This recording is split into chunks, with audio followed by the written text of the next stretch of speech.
बीते दिनों आप अक्सर इन्हें टीवी पर देखते होंगे, आपने इन्हें सोशल मीडिया पर भी देखा होगा। ये हैं स्वामी अभिमुक्तेश्वरानंद सरस्वती, शंकराचार्य हैं ये। शंकराचार्य आखिर कौन है, शंकराचार्य कैसे बना जाता है, और हमारे प्रथम आदि गुरु श्री शंकराचार्य जी कौन है? शंकराचार्य जी ने ऐसा क्या किया कि सनातन धर्म आज भी उनके उपकारों से उऋण नहीं हो सकता है? शंकराचार्य जी ने किस तरह अपने मठों की स्थापना की, किस तरह शंकराचार्य आज हिंदू धर्म के सर्वोच्च गुरु हैं? प्रश्न बहुत सारे हैं और इन सभी का उत्तर मैं दे रही हूँ अपने इस वीडियो में। इस वीडियो का एक पार्ट 2 भी आएगा जहां आपको शंकराचार्य से जुड़े विवादों को जानने को मिलेगा। तो इस वीडियो को, आने वाले वीडियो को ध्यान से देखिए, YouTube चैनल को सब्सक्राइब कर लीजिए और बने रहिए आशिता वाचु के साथ। जब पूरे के पूरे भारत देश में बौद्ध धर्म का प्रचार और प्रसार अपने चरम पर था, तो उसी समय सुदूर दक्षिण में केरल के कालड़ी गांव से निकला एक छोटा सा बालक शंकर।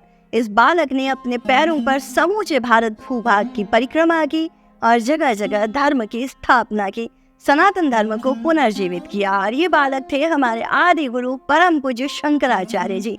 दीक्षा के पूर्व इनका नाम योगी शंकरनाथ था। इनका जन्म लगभग 788 ईस्वी में हुआ था। इनका जन्म स्थान, जैसा मैंने बताया, कालड़ी गांव में था, जो कि तत्कालीन चेर संप्रदाय के अंतर्गत आता था। आज ये जगह केरल में है और कहा जाता है कि शंकराचार्य जी ने 820 में अपनी देह त्याग दी थी। हालांकि इनकी देह त्यागने को लेकर 2 मत प्रचलित है।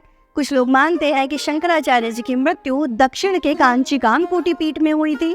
वहीं कुछ लोग मानते हैं कि शंकराचार्य जी केदारनाथ में आखिरी बार देखे गए थे और फिर वहीं से वे अदृश्य हो गए थे।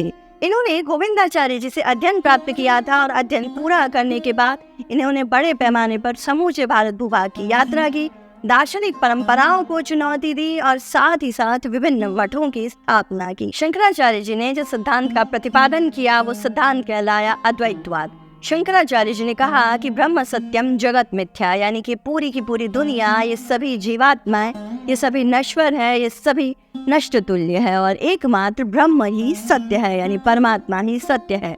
शंकराचार्य जी ने ये माना कि हम जो भी देखते हैं, जो भी हमारे आसपास है, वो सभी परमात्मा है, यानी आत्मा पूर्णतया परमात्मा का ही अंश है।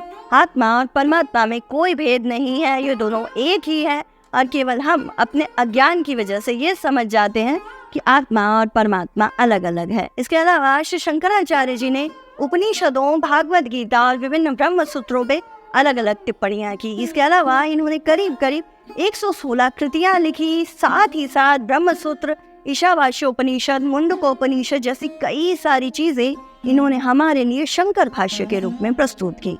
ईश्वर के प्रति भक्ति और समर्पण को शंकराचार्य जी ने लगातार जोर दिया और इनकी इन्हीं बातों से आगे चलकर हमारे भक्ति आंदोलनों का प्रतिपादन हुआ। हमारे विभिन्न संप्रदाय, चाहे वे विशिष्टाद्वैत हों, अद्वैतवाद हों, शुद्धाद्वैत हों, ये सभी के सभी बाद में शंकराचार्य जी के मत के आधार पर ही निकल कर सामने आते रहे।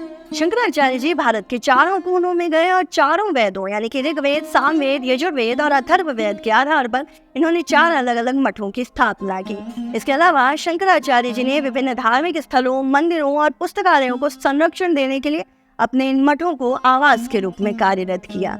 शंकराचार्य जी की जो परंपरा को स्थापित और संरक्षित करना रहा, शंकराचार्य के दिए हुए ज्ञान को लगातार आगे बढ़ाना हुआ, वो काम भी शंकराचार्य के इन 4 मठों ने किया। तो ये 4 मठ कौन कौन से हैं? ये 4 मठ भारत की 4 दिशाओं में है, जिनमें सबसे पहला है द्वारिका धाम, जहाँ भगवान श्री द्वारिकाधीश का मंदिर है, वहाँ पर मौजूद एक मठ। उसके बाद जोशी मठ, जो कि उत्तराखंड में है, पुरी उड़ीसा का मठ और श्रृंगेरी, यानी कि कर्नाटक का मठ। इन सभी मठों के जो मठाधीश बनाए गए, जो प्रथम गुरु बनाए गए और उनके बाद आज तक गुरु शिष्य परंपरा के तहत इन मठों के जो भी प्रमुख आचार्य होते हैं, वे सभी भी शंकराचार्य कहलाते हैं।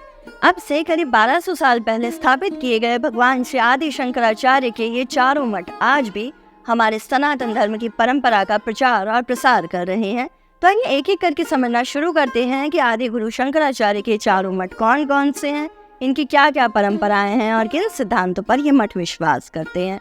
सबसे पहले बात करते हैं आदि मठ यानी कि शारदा मठ की, जो स्थित है द्वारिका धाम में। यहाँ के देवता को कहा जाता है भगवान सिद्धेश्वर और यहाँ की देवी हैं देवी भद्रकाली।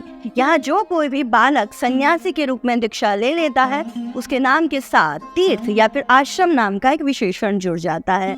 इस मठ का महावाक्य या ध्येय वाक्य है तत्वमसि, यानी कि तुम ही ब्रह्म हो। इस मठ का जो प्रमुख वेद है वो है सामवेद, और इस मठ के जो पहले गुरु थे वो आदि शंकराचार्य के 4 शिष्यों में से एक हस्तमालक थे, यानी कि हस्तमालक जिन्हें पृथ्वीधर भी कहा जाता है, वे ही शारदा मठ के पहले शंकराचार्य थे। पूरा का पूरा जो भारत भूभाग है, इसका पश्चिमी हिस्सा इस मठ के अधीन ही सनातन धर्म की समस्त परंपराओं का पालन करता है। आदि गुरु शंकराचार्य द्वारा स्थापित दूसरा मठ है गोवर्धन मठ, जो कि उड़ीसा के पुरी जगन्नाथ में स्थित है। यहाँ के जो प्रमुख देवता है उन्हें जगन्नाथ जी कहा जाता है। जो यहाँ की देवी है वो देवी विमला है। यहाँ जो भी सन्यासी दीक्षा लेते हैं उनके नाम के साथ आरण्यक नाम का विशेषण जुड़ जाता है। और इस मठ का जो प्रमुख ध्येय वाक्य है वो है प्रज्ञान ब्रह्म, यानी कि ज्ञान ही ब्रह्म है। अगर आप ज्ञान प्राप्त कर लेते हैं तो आप ब्रह्म को प्राप्त कर लेते हैं।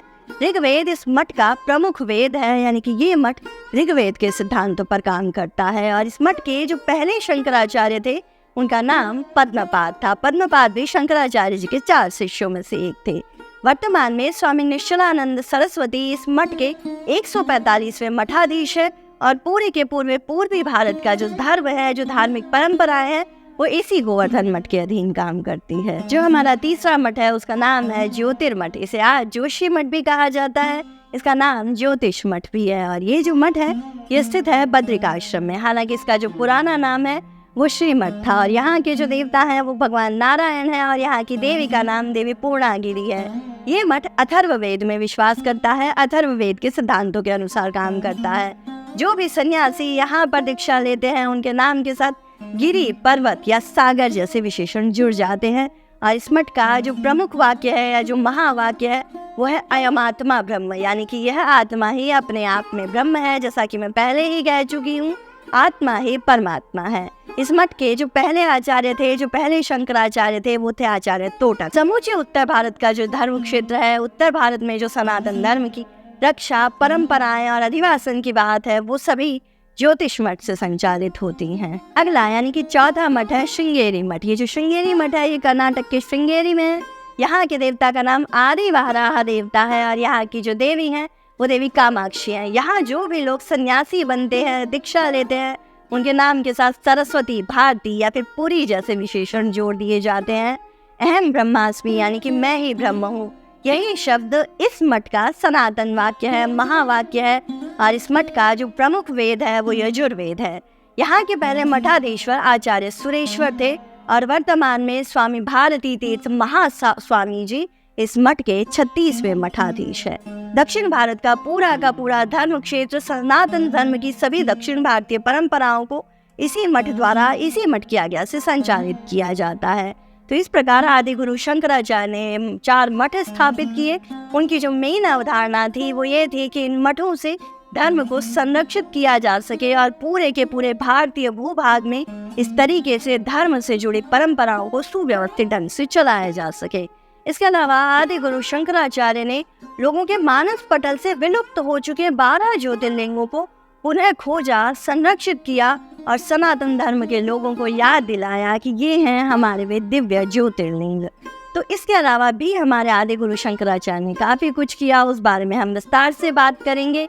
इसके अलावा उन्होंने एक महानुशासन नामक एक पुस्तक लिखी, जिसमें उन्होंने शंकराचार्य के नियमों, प्रतिपादनों के बारे में बताया, शंकराचार्य के सिद्धांतों के बारे में बताया। उस पर भी हम बात करेंगे। साथ ही हम समझेंगे कि बहरहाल इन दिनों में शंकराचार्य मठ को लेकर जो विवाद चल रहा है वो क्या है। तो ऐसे ही कई रहस्यमय वीडियोस को जानने के लिए, समझने के लिए, सनातन धर्म की परतों को पहचानने के लिए मेरे इस channel Ashita watch our history not mythology के साथ बने रहने के लिए इस वीडियो को लाइक करें, इसे ज्यादा से ज्यादा शेयर करें, चैनल को सब्सक्राइब कर लें और बेल आइकन दबा लें ताकि आने वाले वीडियोस की अपडेट आपसे मिस ना हो जाए। मैं जल्द लौटती हूँ अगले अंक में और भी दिलचस्प जानकारियाँ लेकर। तब तक के लिए नमस्कार।